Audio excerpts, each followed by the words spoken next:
Hello my friends and welcome back to Kev's Hobby Showcase. I'm of course Kevin. You may have also seen me on Tabletop Jones Productions where John and I are the two idiots playing board games. And today is another storytime video, episode 4 of Shadowman. Now, well, sorry for the sorry for the glare here.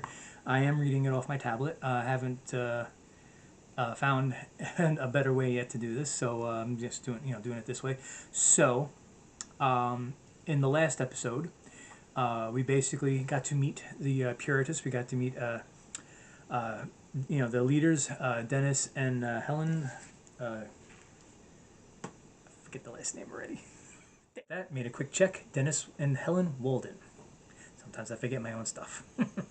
Anyway, so we basically got to meet the like I said, the leaders of the Puritists, and basically kind of get a feel for who and what they are and why they're doing what they're doing, and also a little insight into his sister Helen, which will come into play in today's episode. When we left off, she was basically going to, as she said, reward the new martyr for his loyalty. So today is going to be a bit of a spicy one. You may, if for anybody who's been watching these, if you do have kids around, you may not want them around when you're watching this because, like I said, it gets a little spicy.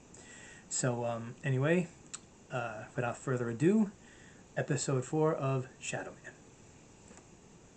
Okay.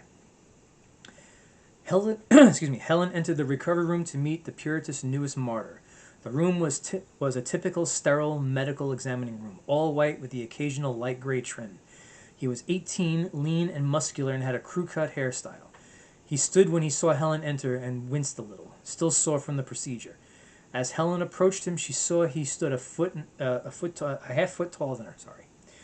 Helen was wearing a very revealing gown. She had changed into it before coming to see the young man before her. The gown showed off her cleavage as well as almost the entire length of her legs. She was perfumed, sensual, and practically glowing, a vision of perfect beauty for this young man. "Do you know what you've been chosen for?" He nodded his head. "Yes, I am to sabotage the protesters' attempt to humanize those metahuman monsters. The implant is to protect me from any metahumans who might try to interfere with my mission." "What is your name?" "Michael." "Michael, I will give you a fine reward for what you must do." She turned to her attendants. "Bring him to me tonight." Later that night, Michael entered Helen's private chambers. She could tell he was nervous, but didn't know if it was about meeting her, his assignment, or both. Helen was dressed now in her finest white lingerie. Michael was instantly ready to be with her, but was hesitant. Helen's chambers had all the comforts of a sexual experience. All the comforts a sexual experience would need, including a king-size bed with satin linens. "Come to me. Don't be afraid. What you are going to do will be for the good of all. It must be done." Michael nodded and approached. She started to slightly touch the back of his neck. He could feel the flush of sudden blood flow immediately. He became instantly aroused and wanted nothing more than to ravage and please Helen. As she kissed him, he started ripping off her clothes and his. For the next several hours, Helen and Michael made passionate love. When they were both spent, they lay holding each other. "My God, Helen, you are very good at this. I always have been. Now just make sure you carry out your assignment, or my brother will make you feel agony greater than any hell you can imagine." Michael began to tense up, clearly shaken by that remark. "Relax, lover. That's for later. For now you have me and all of this wonderful pleasure." She touched the back of his neck and they began all over again. Dennis watched his sister on his monitor in his office. There isn't anywhere in his complex that he cannot see. He doesn't enjoy watching his sister Helen have sex. It's the method that she uses that interests him. Her touch, he notes, stimulated arousal like a powerful aphrodisiac. He has hid this from everyone in the Puritist army because he knows what it means. It means she is a metahuman. He has known this for some time now, but of course he has kept it a secret. He even uses defective detectors to scan her to show that she isn't special, even though she is. Even Helen doesn't know her secret. She just feels she has a masterful way with men and too beautiful to refuse. Even in their youth, he saw her ability. Dennis let her use it to achieve their goals. Some suspected, but he dealt with them before she could be outed as a metahuman. Dennis's love for his sister stopped him from persecuting her, but it didn't stop him from exploiting her either. He does sometimes wonder when she would become a liability and have to be dealt with. At least she's been confining herself to condemned men.